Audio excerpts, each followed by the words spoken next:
Halo. Assalamualaikum warahmatullahi wabarakatuh. Perkenalkan, kami dari kelompok 2 ingin mempresentasikan hasil kerja kelompok kami. Sebelum memulai presentasinya, alangkah lebih baiknya mengenal diri lebih dalam. Perkenalkan, nama saya Reza Apriansyah, NIM saya 251000074. Perkenalkan, nama saya Korea Lisda Bruginting, NIM saya 251000049. Halo, perkenalkan nama aku Chelsea Amelia, NIM aku 251000052. Halo, perkenalkan nama saya Muhammad Aditya Wicaksana, NPM saya 251000065. Halo, perkenalkan nama saya Yoga Pratama, NPM saya 2510000. Yang pertama yaitu false connection atau koneksi palsu. Judul, gambar, atau keterangan tidak sesuai dengan isi konten. Contohnya adalah penggunaan judul atau gambar yang tidak sesuai dengan isi berita, seperti judul clickbait yang provokatif tetapi isinya mengecewakan, atau menggunakan foto kejadian lama untuk menggambarkan peristiwa baru. Yang kedua yaitu manipulated content. Manipulated content atau konten yang dimanipulasi adalah informasi yang berasal dari sumber asli tetapi telah diubah untuk disunting sehingga tidak lagi menggambarkan kebenaran yang sebenarnya. Perubahan ini bisa dilakukan dengan mengedit foto, video, atau teks untuk membuatnya tampak berbeda dari fakta aslinya. Tujuan biasanya untuk menipu, menyesatkan, atau mempengaruhi pendapat orang lain. Contoh, foto seorang diedit agar tampak berbeda di tempat yang sebenarnya tidak pernah ia datangi. Video dipotong atau disusun ulang supaya seolah-olah seorang mengatakan hal yang berbeda dengan konten sebenarnya. Kesimpulannya adalah manipulated content adalah konten yang telah diubah dari bentuk aslinya dengan tujuan memalsukan atau memutarbalikkan fakta sehingga dapat menipu atau menyesatkan orang yang melihatnya. Selanjutnya ada misleading content atau konten yang menyesatkan. Misleading ini terjadi akibat sebuah konten dibentuk dengan nuansa pelintiran untuk menjelekkan seseorang maupun kelompok. Nah, konten jenis ini dibuat secara sengaja dan diharap mampu menggiring opini sesuai dengan kehendak pembuat informasi. Dan misleading konten ini dibentuk dengan cara memanfaatkan informasi asli seperti gambar, pernyataan resmi, atau statistik. Akan tetapi diedit sedemikian rupa sehingga tidak memiliki hubungan dengan konteks aslinya. Contohnya pada gambar berikut. Ada hoaks Presiden Prabowo berencana hapus jabatan kepala desa. Itu salah satu merupakan misleading content atau konten yang menyesatkan. Berikutnya adalah fabricate content atau konten palsu. Nah, fabricate content ini terbilang menjadi jenis konten palsu yang paling berbahaya. Konten ini dibentuk dengan kandungan 100%, tidak bisa dipertanggungjawabkan secara fakta. Biasanya, fabricate content berupa informasi lowongan kerja palsu dan lain-lain. Berikut adalah contoh beritanya, yaitu Presiden Prabowo stop program MBG. Nah, itu adalah fabricate content. Contohnya seperti itu. Selanjutnya ada sponsored content. Sponsored content adalah tipe konten yang diproduksi dan disebarluaskan oleh suatu entitas.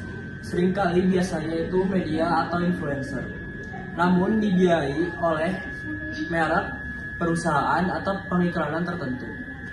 Tujuan dari konten bersponsor adalah untuk mempromosikan produk atau layanan secara halus tanpa tampak seperti iklan yang langsung.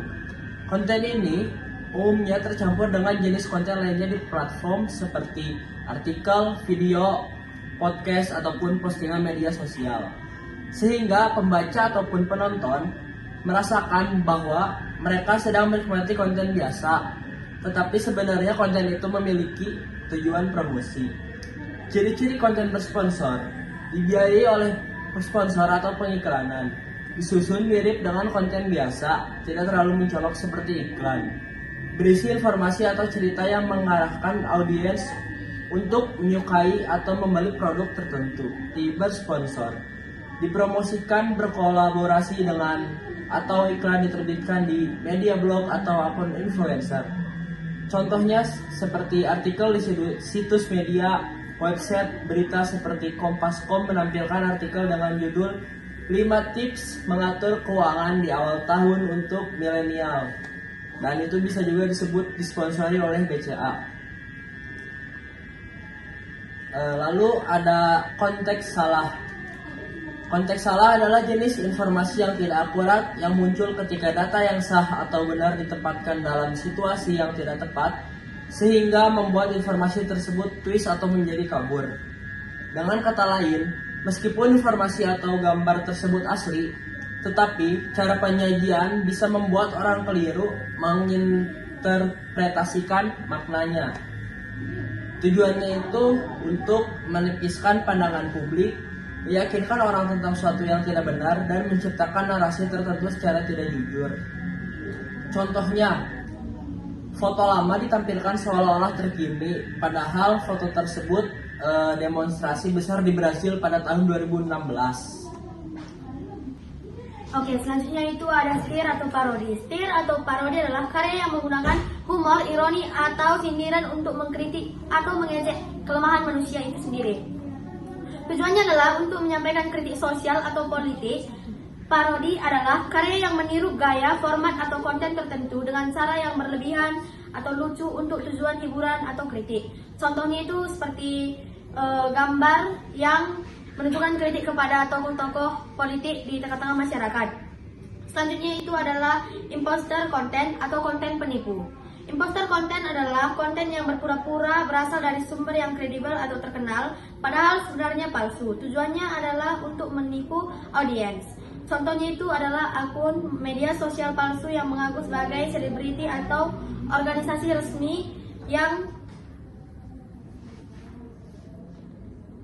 diedit untuk terlihat seperti wawancara resmi padahal palsu. Ciri khasnya adalah sengaja menyesatkan orang dengan berpura-pura menjadi intensitas lain. Selanjutnya adalah propaganda. Propaganda adalah penyebaran informasi yang bisa berupa fakta, rumor, setengah kebenaran, atau kebohongan untuk memengaruhi opini publik demi memajukan suatu agenda atau tujuan tertentu. Bentuk komunikasi ini seringkali menyajikan pesan secara selektif, menggunakan bahasa yang emosional untuk menghasilkan respon nasional, dan dibedakan dari percakapan bebas karena kesengajaannya untuk memanipulasi. Tujuan dan fungsi propaganda memengaruhi opini. Propaganda bertujuan untuk mengubah atau mempertahankan pandangan masyarakat agar mendukung ideologi.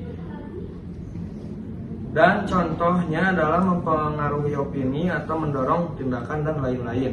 Selanjutnya adalah error content.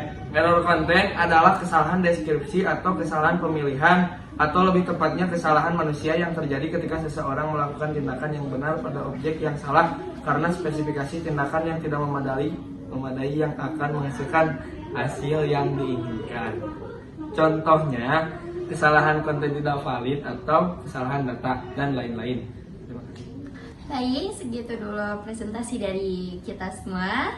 Jika ada kesalahan atau kekurangan dalam perkataan kita, mohon maaf dan Assalamualaikum warahmatullahi